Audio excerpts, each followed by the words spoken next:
ओम गंगणपतये नमो नमः। भगवान श्री कृष्ण देवकी और कंस तत्पश्चात देवकी के प्रतिवर्ष एक संतान हुई। समय आने पर वसुदेव तथा देवकी ने 8 पुत्रों तथा एक कन्या का जन्म दिया। जब पहला पुत्र उत्पन्न हुआ तो वसुदेव अपने वचन के अनुसार कंस के पास तुरंत ले आए। कहा जाता है कि वसुदेव अपने वचन के लिए अत्यंत विख्यात थे और अपना यश बनाए रहते थे। यद्यपि नवजात पुत्र को कंस के हाथों में सौंपना वसुदेव के लिए अत्यंत कष्टप्रद था, किंतु इससे कंस अत्यंत प्रसन्न हुआ। वह वसुदेव के आचरण से कुछ दयार्द हो उठा। यह अत्यंत आदर्श घटना है। वसुदेव जैसा महात्मा के लिए कर्तव्य पालन करते हुए कुछ भी कष्ट नहीं होता। वसुदेव जैसा विद्वान पुरुष बिना हिचक के अपना कर्तव्य पालन करता है। इसके विपरीत कंस जैसा असुर कोई भी घृणित काम करने से कभी हिचकता नहीं। इसलिए कहा गया है कि साधु पुरुष सभी प्रकार के कष्टमय जीवन सहन कर सकते हैं। विद्वान पुरुष अनुकूल परिस्थितियों की प्रतीक्षा किए बिना अपना कार्य कर सकता है। कंस जैसा निःशस्त्र व्यक्ति कोई भी पाप कर सकता है। एक बार सिर्फ भगवान को प्रसन्न करने के लिए सब कुछ न्यौछावर कर सकता है। वसुदेव के व्यवहार से कंस संतुष्ट हो गया। अतः यह देखकर आश्चर्यजनित था कि वसुदेव ने इस वचन का पालन करा। अतः उन पर दयालु तथा प्रसन्न होकर इस प्रकार बोले, मेरे प्रिय वसुदेव, इस पुत्र को मुझे भेंट करने की कोई आवश्यकता नहीं है। मुझे इस पुत्र से कोई खतरा नहीं है। मैंने सुना है कि तुम्हारा और देवकी का 8वां पुत्र मुझे मारेगा, तो फिर मुझे क्यों व्यर्थ इस पुत्र को स्वीकार करना चाहिए। तुम इसे वापस ले जा सकते हो। जब वसुदेव अपने प्रथम पुत्र को घर लौट रहे थे, यद्यपि वो कंस के व्यवहार से प्रसन्न थे, तथापि उन्हें विश्वास नहीं हो रहा था। वो जानते थे कंस किसी के बस में नहीं है। एक नास्तिक पुरुष कभी भी अपने वचन का पक्का नहीं हो सकता। जो व्यक्ति अपने इंद्रियों को बस में नहीं रख सकता, वह अपने संकल्प में किस प्रकार दृढ़ हो सकता। महान राजनीतिक चाणक्य पंडित ने कहा, कभी भी कूटनीतिक या स्त्री पर विश्वास नहीं करें। जो लोग अनियंत्रित इंद्रिय तृप्त में आसक्त हैं, वह कभी भी सत्यनिष्ठ नहीं हो सकते, न कभी उस पर विश्वास किया जा सकता। उसी समय कंस के पास महर्षि नारद आए। उनको जानकारी मिली कि कंस ने वसुदेव को दयाद्र होकर पहले नवजात शिशु को लौटा लिया। श्री नारद मुनि अत्यंत उत्सुक थे जितना जल्दी हो सके भगवान श्री कृष्ण अवतार लें।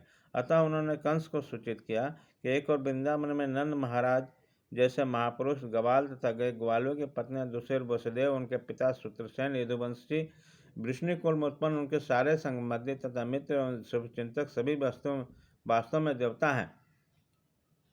श्री नारद मुनि ने कंस को आगाह कर दिया कि उन सब ओर से सावधान है, क्योंकि कंस तथा उनके सारे मित्र उन सलाह देने वाले सभी असुर थे। असुरगण सदा देवताओं से भयभीत रहते थे। इस प्रकार श्री नारद ने विभिन्न परिवारों में देवताओं के प्रकट होने की जानकारी प्राप्त करके कंस तुरंत चौकन्ना हो गया। वह समझ गया कि चूंकि देवता प्रकट हो चुके हैं, अतः भगवान श्री विष्णु का ही शीघ्र आगमन होगा। इसलिए तुरंत अपने बहनोई वसुदेव और बहन देवकी को बंदी बना लिया और उन्हें कारागार में डाल दिया। वसुदेव तथा देवकी लोहे के साकल पहने कारागार में प्रतिवर्ष एक पुत्र को जन्म देते रहे। कंस प्रत्येक बालक को श्री विष्णु का अवतार समझकर एक एक को मारता रहा। वह 8वें पुत्र से विशेष रूप से भयभीत था, किंतु श्री नारद मुनि के आने के पश्चात वह निष्फल पर पहुंचा। कोई भी बालक श्री कृष्ण हो सकता है, अतः वसुदेव और देवकी से उत्पन्न सभी संतानों को मारना श्रेयस्कर होगा। कंस को इस व्यवहार को समझ पाना बहुत कठिन नहीं था। संसार के इतिहास में ऐसे अनेक उदाहरण प्राप्त हैं जब राज परिवार के लोगों ने अपने अभिलाषा के पूर्ति के लिए अपने पिता, भाई या सारे परिवार तथा मित्रों का वध किया है। इसमें कुछ भी आश्चर्यजनक नहीं था, क्योंकि आसुरी वृत्ति वाले राज परिवार के लोभी लोग अपने निज अभिलाषाओं के लिए किसी का भी वध कर सकते हैं। श्री नारद मुनि की कृपा से कंस अपने पूर्व जन्म में अवगत हुआ। उसे पता चला कि पूर्व जन्म में कालनेमिक नामक असुर था, जिसका वध श्री विष्णु द्वारा हुआ था। उनका भोज परिवार में जन्म लेकर निश्चय किया गया कि यह यदुवंश का घोर शत्रु बनेगा। चूँकि श्री कृष्ण उसी परिवार में जन्म लेने जा रहे थे, अतः कंस अत्यंत भयभीत था कि पूर्व जन्म के भांति श्री कृष्ण के हाथों मारा जाएगा। सर्वप्रथम उसने अपने पिता उग्रसेन को बंदी बना लिया, क्योंकि वह यदु भोज तथा अंधक वंशों का प्रमुख राजा था। उसने वसुदेव के पिता सुरसेन के राज्य पर भी अधिकार जमा लिया और आपको इन समस्त देशों का राज्य को घोषित किया। भाग 1 खत्म।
कौन?